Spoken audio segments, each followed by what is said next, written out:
will look in triumph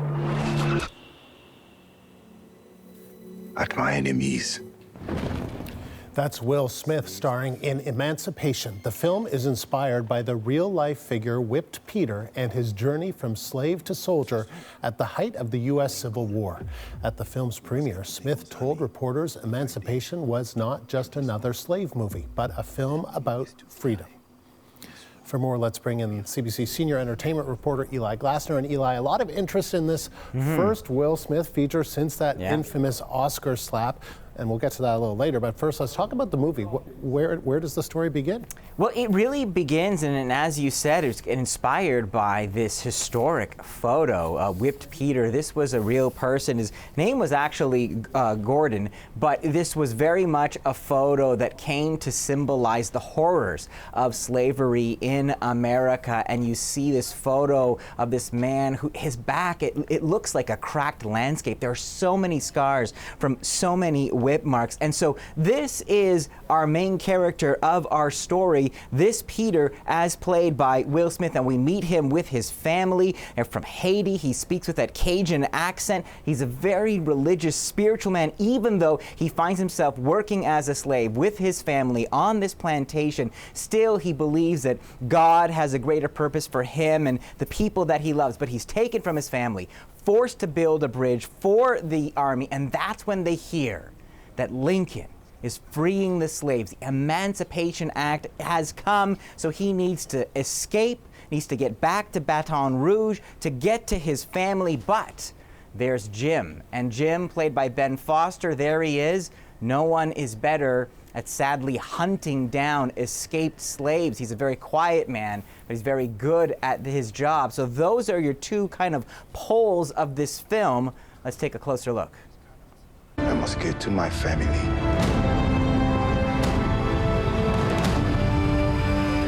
What if he don't come back? Your papa is going to be back. Do not ever stop believing that. She's persistent. Running, hiding, surviving. So there you go. You start to get a sense of the challenge before him, Andrew. And so this is, far from the first show or movie to look at slavery in the U.S., Eli, but this film has some really big names attached. Does it add something we haven't seen before?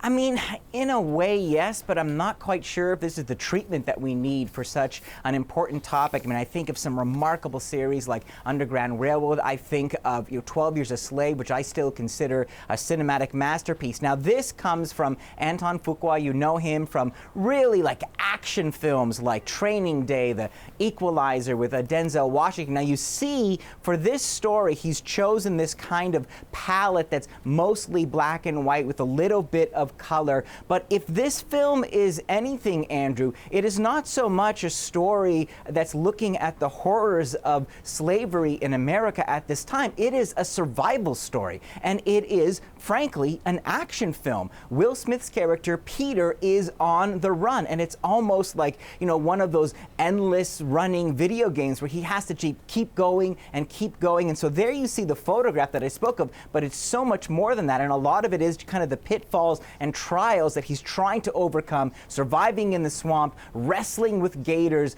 hiding from his pursuers, finding a way back to his family. So yes, it is thrilling, but I think it's a valid question of is that action film treatment appropriate for the subject matter? And Eli, of course, all eyes are on Will Smith after the Chris Rock incident, so let's talk about the performances. Yeah, and so let's be clear, this film was made before that incident, but I think it is a convenient way for Smith to return to the red carpet, to the spotlight in a very humble way, putting the focus on this historical matter. Now, if you're a fan of Will Smith, you may not recognize him because there's not a shred of that charisma. He doesn't smile like once in this film. This is about that grim determination and perseverance. So it's a very different kind of heavily stoic sort of performance. Let's take another look. They whip me. They break the bones in my body more times than I can count.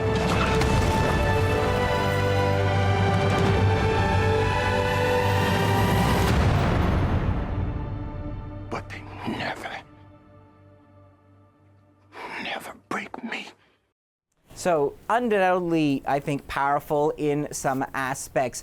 Is this Oscar worthy? Now again, let's be clear. He can be nominated for an Oscar. He could even win an Oscar, but Smith, because of what happened with Chris Rock on that stage, which I was there to witness in person, he cannot come back to the Oscars. He has been banned from that ceremony for, I believe, a decade. He could still be a factor in the Oscar race as award season warms up, but Andrew, I don't think so. I could see this being a factor more in the Golden Globes that are often lured by that star power, maybe Critics' Choice, but not that much further than that. 3 stars out of 5. Eli, thank you. Eli Glasner in Toronto.